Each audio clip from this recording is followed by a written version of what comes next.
d'information. Au revoir.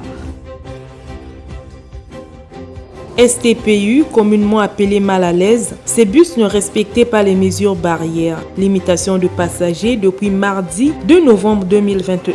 Certains ont été mis en fourrière. Selon les chiffres présentés mardi 2 novembre à Kinshasa par l'ONG Journalistes en danger, au moins 110 cas d'attaque contre les journalistes et les médias ont été enregistrés en 2021 lors de la journée internationale de lutte contre l'impunité des crimes commis contre les journalistes. Plus de la moitié de ces cas d'atteinte à la liberté de la presse touchent à la sécurité physique et sont constitués des menaces, voire des assassinats, et ce tant à la capitale que dans l'Est. Après une tentative d'attaque au Nord Kivu la nuit de mardi à mercredi par les assaillants, les autorités politiques et militaires appellent la population au calme et à rester à la maison.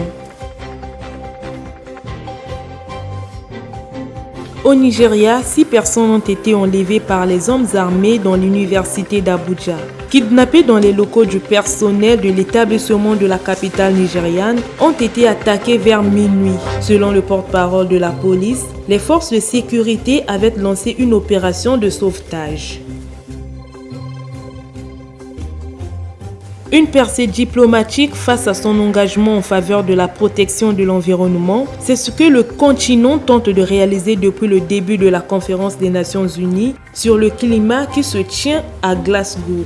Ainsi vu, ainsi entendu, c'est la fin de ce bulletin d'information. Au revoir.